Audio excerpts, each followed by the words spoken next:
Hi, welcome to Mooney Reads. My name is Beck, and today I will be going through my book haul for the month of February. This month I did get a ton of books. My birthday was this month, so I had some gift cards.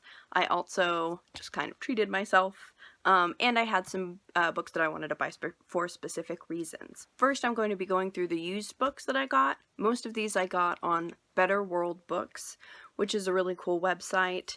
They donate a book for every book that you buy. You also almost always get free shipping. I don't think I've ever paid for shipping, and I've been using this website for years. So, not sponsored, but shop on Better World Books. This is my stack of used books that I'll be going through. I'll be going through them roughly alphabetical by author's last name. First, we have Breaking the Wall of Silence, which was written by members of ACE, which is the AIDS Counseling and Education of Bedford Hills Correctional Facility. So it's written by women who are in prison, looking at their experiences being in prison and having HIV and AIDS. So this is going to be a look into the way that they're treated, I think, and a look into what the group has been doing. The only reason that I found out about this book is because I was trying to find a biography or something on Katrina Haslip, who was an important activist for HIV and AIDS. She was actually in prison. She formed this group, and while in prison, she learned a whole bunch about law. She got people together, and once she got out, she continued to advocate for people with HIV and AIDS in general, but especially for women with AIDS and people within prisons. So I'm excited to read this book and learn more about this part of activism during the HIV and AIDS epidemic.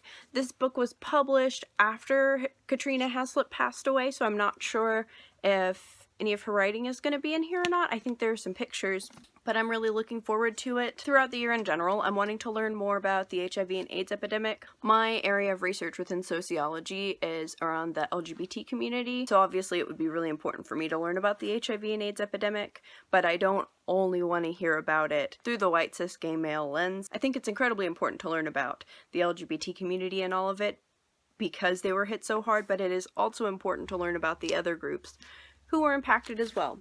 So, the next used book that I have is You Know Me Well by Nina LaCour and David Levithan. I've read David Levithan before, and I've really liked most of what I've read. I have not read any Nina LaCour, and this book looked good. I saw a couple of people talking about it in various YouTube videos. From what I understand, it talks about love and queer identity, so it looks like it's going to be a pretty good time. Next we have Gender Outlaws, The Next Generation, which is edited by Kate Bornstein and S. Bear Bergman, but it has essays from a lot of different trans and non-binary people. Gender Outlaws was originally a book written by Kate Bornstein. It focused on her experiences identifying as a trans woman and the non-binary. I've been wanting to get The Next Generation for a good little while, so I finally buckled down and found myself a used copy. Next we have Nevada by Imogen Binney. This is an Own Voices fiction novel about a punk trans woman who is trying to also be able to work retail. She ends up coming out of a relationship, and I think that it's mostly about her finding herself and figuring out the next stage of life. This is another one that I saw recommended on just a couple of videos floating around BookTube, so I thought I'd give it a try. Next is A Question of Freedom by Reginald Wayne Betts. This is a memoir. I originally read his book of poetry, The Bastards of the Reagan Era. That book of poetry was focused on the war on drugs and the high incarceration rates of the Black community. It talks about a lot of different things from like personal experience to politics. It was an excellent read, so I wanted to get his memoir to contextualize it a little bit more. I'm looking forward to getting a hold of a copy of Felons, which is his other poetry work, but I probably will save that for after I've read his memoir. Next we have Tomorrow Will Be Different by Sarah McBride. Sarah McBride is a trans activist, so I was interested in her story, so I went ahead and I got the book. The next book that I have is another memoir. It's The House of Prayer #2 by Mark Richards. I was researching different books on disability, and this one came up a few times. The main quote on the book jacket says, "In this otherworldly memoir of extraordinary power, Mark Richard, an award-winning author, tells the story of growing up in the American South with a heady Gothic mix of racial tension and religious fervor." So, I think this one looks like it's going to be good. The next one is another piece of nonfiction. It is My American History, Lesbian and Gay Life During the Reagan-Bush Years by Sarah Schulman. This looks like it's going to be an interesting read. If you haven't been able to tell with a couple of books that I've been looking at, within the 80s and 90s, this is kind of the area of history that I've been looking at more, just because I don't know as much about it. And I think this is going to be a good and important read to add to that. Next, we're skipping genres to YA. Piecing Me Together by Renee Watson. I've heard it talked about fairly widely in some of the corners on BookTube that I've been looking into. I've considered buying it even before then when I've seen it in bookstores, so I went ahead and got a used copy. The final used book that I bought in February is the autobiography of Malcolm X. This is just kind of a classic, so I am really looking forward to it. So now I'm going to be moving on to the new books that I got over the month. I would pick up that stack, but I just tried to and it fell everywhere, so I'm not going to try that again. So first we have The Fire Next Time by James Baldwin.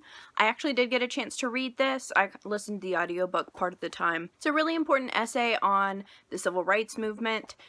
James Baldwin is talking about kind of how he became a part of it, and also how he fit in or didn't fit in with certain parts of it. He talks a fair amount about religion. It was a really good read, and it's a very important read. If you haven't read it yet, I highly suggest that you do so. I'm actually going to be going a little bit out of author last name order for this next one, because the title is a play off of the one that we just talked about. So this is The Fire This Time by Jesmyn Ward. I have not read this one yet, but it is on my to-read list for next month. When I was researching, trying to figure out different books to read, I was told to read The Fire Next Time before reading The Fire This Time, so that's what I did.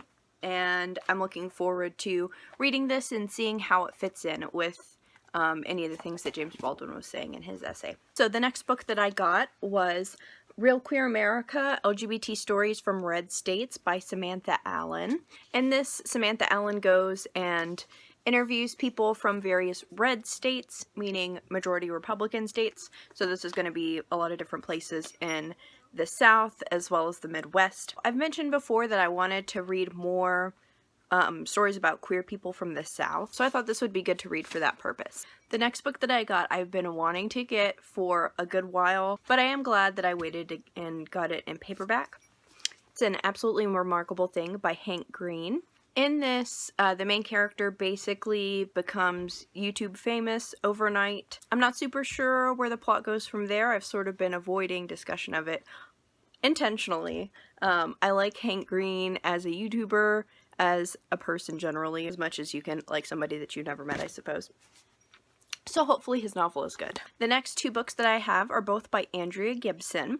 I mentioned Andrea Gibson in my new to BookTube tag when I was talking about some of my favorite authors. They're a poet. They've got a number of different books out.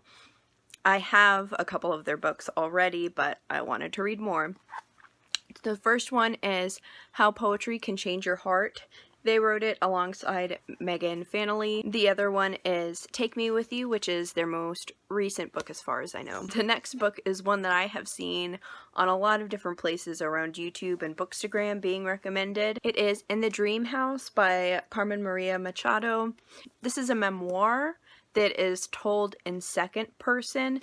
It focuses on their experience in an abusive relationship as a queer person.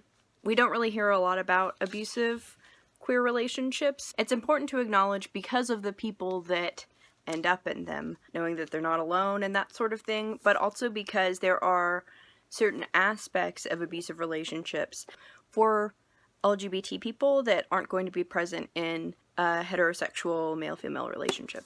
So I've heard lots of good things about this. It's going to be intense, but hopefully it's going to be good. The next one is one that I have also seen a lot of different places online, and that is Freshwater by Akwaeke Emezi. And first of all, this cover is just absolutely everything. But this is a fiction book that has certain autobiographical elements to it. It talks about non-binary identity. It talks about moving countries. There are some magical realism elements to it as far as what I've heard. So I've been really excited to read this one. The next one I don't actually have yet, but I will probably have before the end of the month, so I was going to include it. And that is Laura Jane Grace's memoir. I will put the cover on the screen, but just as kind of a warning, the title of the book is a slur. It's the T slur. Laura Jane Grace is a trans punk singer, and the memoir focuses on her time in the band, and all of that. I'm super excited because I love Laura Jane Grace. I would honestly marry her just for her cover of Best Ever Death Metal Band out of Denton alone. So hopefully the memoir will be a good read. The next two that I have are both by Mikki Kendall, and that was not intentional. I have never read anything by her before or really heard of her before this. The first one that I got was absolutely an impulse buy. I hadn't really seen it anywhere before. It is Amazon's Abolitionists and Activists. It is a graphic novel about women's history. The art looks super awesome. I'm excited to read it. The other one that I got, written by Mikki Kendall, is Hood Feminism. This just came out, and I keep seeing it all over Instagram. I also saw it when I was shelving books at the bookstore that I worked with, and I just kind of had to get it. The next book that I have is Stamped from the Beginning by Ibram Kendi. This is a book about race in the United States. I have read different books on race in the US that are focused on different things. The secondary title on this says The Definitive History of Racist Ideas in America, and it is larger than any of the other books that I've read on the topic. So I'm excited to see what exactly they decided to focus on within this. I plan to read this alongside Stamped, which Kendi wrote alongside Jason Reynolds for young readers. My dad got a copy from his work and he's planning on giving me one, so I'm really looking forward to being able to read them side by side. Next, we are switching gears genre-wise. Like a Love Story is one that I've had my eye on for a while. I feel like every time I walk down the YA section, it kind of catches my eye. It is another that is looking at the late 80s, early 90s, and does focus at least partly on the AIDS epidemic, but it's a love story from what I gather. But it also focuses on race in different ways as well, if I'm not mistaken. I don't know. It looks like it's going to be good. The next one that I got this month is So You Want to Talk About Race by Ijeoma Oluo. I've actually been looking at this one for a while. It's another one that every time I would walk by it, I would notice the cover and think, maybe I should get that. But I'm glad that I didn't, because my dad received a free copy and give it to me. So now I have it, and I'm really looking forward to reading it. Next, we have a little bit more YA. This is one that I feel like everybody and their mother who is on YA booktube that actually read any kind of LGBT stories has recommended. Aristotle and Dante Discover the Secrets of the Universe. So this is definitely one that I've heard a lot about, and I'm excited to read. Hopefully it at least a little bit lives up to the hype. We'll see what happens with it. The next two books that I got are poetry books. They're both by Danez Smith. I actually got the opportunity to finish reading one of them. The other one I hope to finish reading by the end of the month. The first is Don't Call Us Dead. There are a lot of these poems that focus on mortality. They talk about being Black and the fear of police brutality and all of these other ways that people of color are more at risk. They weave this in with their own experiences as a Black queer person who is HIV positive. This is one of those books that if I could rate something higher than 5 stars, I would be giving it to this book. It was incredible. It was beautiful. Some of these poems gave me chills. Some of them made me cry, and others did both. So I highly, highly recommend this. When I was about halfway through reading it, I was at work, and I was looking at the poetry section and saw that they had another book. So I went ahead and got it.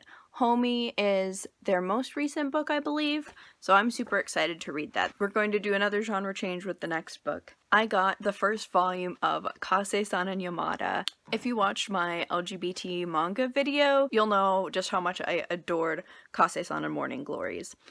I have read the first 3 of that first series so far. I have 2 more to read, Kase-san and Apron and Kase-san and Cherry Blossoms.